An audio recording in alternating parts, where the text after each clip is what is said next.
IT가 워낙 발전된 우리 대한민국의 강대국이다 보니까 그런데 이제 출근 시간에 전철을 타고 러시아워 같은데 사람들이 정말 많을 때 타잖아요. 그러니까 정말 많이 있을 때도 아니에요. 가끔 뭐 여러 명 있을 때도. 시청자 여러분 안녕하세요. 네, 리버티 21의 박은희입니다. 오늘은 제가 한국에 처음 왔을 때 정말 이 나라 뭐지? 나 진짜 너무 환상 가지고 왔는데 최악이다 라고 생각했던 순간에 대해서 여러분들과 나눠보려고 합니다. 첫 번째로는요, 제가 그 전철을 왔다 갔다 할 때마다 전철 안에서도 그렇고 그리고 밖에서도 그 입구에서도 우리가 가장 그 러시아워 있잖아요. 퇴근 시간, 출근 시간 정말 바쁜데, 그리고 아침에는 이렇게 상큼한 마음으로 일을 하러 가야 되는데 그 간판을 들고 나와가지고 주여 주여 하고 하나님을 믿으십시오, 주님은 당신을 사랑하십니다 이러면서 확성기까지 들고 나와가지고 하는데 정말 최악이었어요, 저에게는. 왜냐하면 북한에서 우리는 김일성, 김정일, 김정은에 대해서 하나님같이 세뇌 교육을 당하잖아요. 그리고 이제 바이블의 10계명을 그 조선노동당의 10대 원칙을 정말 똑같이 카피해가지고 우리한테 세뇌 교육을 하는데요. 그런 세뇌 교육을 받은 나라에서 온 저한테는 꼭 마치도 보이지 않는 하나님이란 존재에 대해서 또 하나의 세뇌 교육을 받는다는 느낌이 들었던 것 같아요. 제가 조선노동당 10대 원칙과 그리고 성경 10계명을 조금 하나 정도 비교할 건데요. 제가 10계명을 하나 읽어본다면 이런 게 있어요. 제1은 너는 나 외에는 다른 신들을 내게 두지 말라 라고 10계명에 게시가 되어 있어요. 근데 조선노동당 원칙을 보면 이런 거 있어요. 위대한 실현 김일성 동지의 혁명 사상으로 온 사회를 일색화하기 위하여 몸바쳐 투쟁하여야 하고 그 김일성 동지를 충성으로 높이 우러러 모셔야 한다. 그리고 김일성 동지의 교시 집행에서 무조건성의 원칙을 철저히 지켜야 한다. 이거 자체가 10계명과 정말 김일성의 그 우상화를 철저하게 카피한 거잖아요. 그런 북한이라는 사회에서 살다가 왔는데, 아니 나는 자유로운 세상이라고 생각하고 왔는데 어떤 사람들이 밖에 스스로 나와가지고 확성기를 내대면서 자기의 믿음을 다른 사람들에게 똑같이 우리가 세뇌교육을 받아온 것처럼 그런 설교를 하는 거예요. 그래서 그때 진짜 최악이다 라고 느꼈던 순간이 있었습니다. 근데 아직도 저는 그게 이해가 안 되는데, 그 사람은 하나님을 믿을지언정 다른 사람은 그게 그 사람의 가치가 아닐 수도 있잖아요. 근데 자기의 믿음을 가지고 정말 아침마다 바쁘게 출근하는 다른 사람들에게 이건 너무 민폐가 아닌가.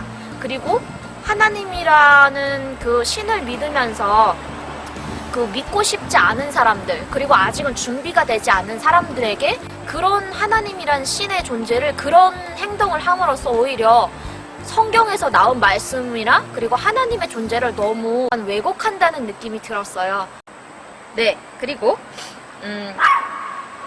좀 그만해. 두 번째로는요, 제가 처음으로 이태원에 간 적이 있어요. 그리고 홍대나 이태원에는 정말 어린 친구들이 많이 노는 곳이잖아요. 근데 새벽 2시가 되니까 막 여기저기 누워있는 애들도 있고 여자들이 술 마시고 막 질질 끌려가고 또 막 여기저기 막 토하고 막 이런 거 보면서 너무 충격이었어요. 진짜 최악의 순간이었던 것 같아요. 왜냐면 북한에서는 남전 여비 사상이 남아있어서 아직 남자가 되게 우월하고 여자는 약간 온실 속에 꽃같이 자란다고 해야 되나요? 뭐 장마당이 들어서면서 여자들이 억세지긴 했지만 아직까지 여자가 술을 마시고 막 술사를 부린다던가 또 여자들이 뭐 담배를 피운다던가 이게 저희한테는 아직은 좀 낯선 문화거든요. 근데 대한민국에 오니까 어린 친구들이 술 마시고 막 바닥에 누워서 있고 그런 것들을 보면서 거리에서 와, 여자가 어떻게 저렇게 할 수 있지? 저건 너무 지나친 거 아닌가? 라는 생각이 들었어요. 지금은 제가 남자와 여자는 평등해야 된다라고 외치는 사람 중에 한 명이긴 하지만 제가 대한민국에 왔을 때는 여자의 술사를 보면서, 그리고 여자가 남자한테 막 막 이런 욕하고, 그거는 진짜 상상 초월 이상의 책. 세 번째는요, 대한민국에서 스승에 대한 태도라고 봐야 될 것 같아요. 우리 북한에서는 선생님이다, 그리고 스승이다 라고 하면 정말 내 인생에 중요한 역할을 하는 선생님이거든요. 근데 대한민국에서는 부모님들이 자기 자식한테 뭐 조금이라도 잘못하면 선생에 대한 그 질책이라고 해야 되나요? 북한에서 제가 공부할 때는 어따 대고 선생님의 한마디는 정말 김일성 한마디와 똑같은 그런 힘의 파워를 가졌던 것 같아요.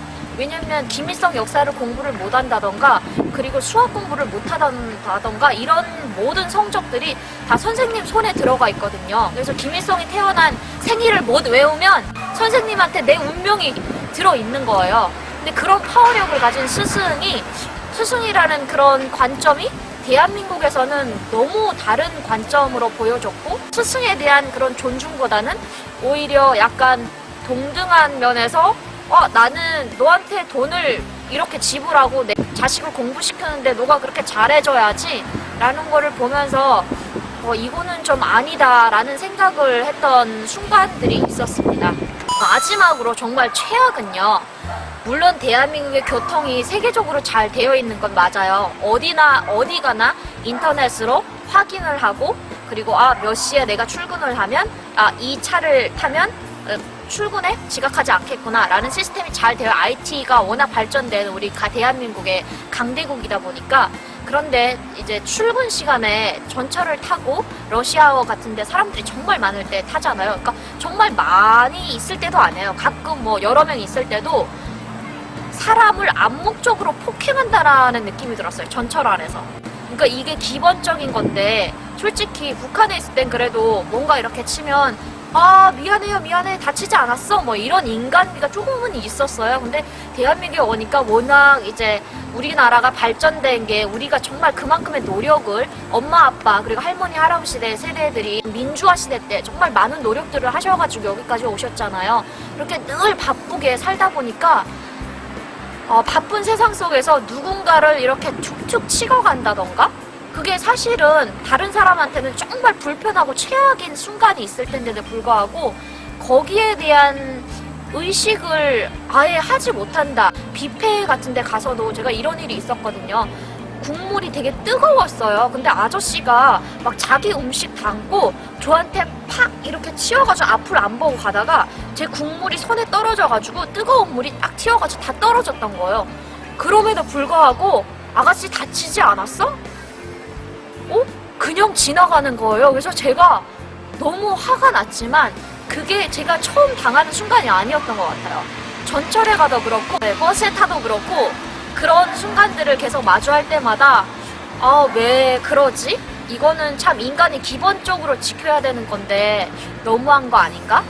그런 생각들을 하면서 대한민국이 제가 정말 좋아서 자유가 주어진 나라에 와서 제가 이렇게 살고 있고, 대한민국에 또 보이지 않는 것들을 통해서 이거는 정말 우리가 조금은 개선해야 되고 이거 우리가 다시 뒤돌아봐야 될 순간들이 아닌가라는 것들을 생각하게 됐는데요.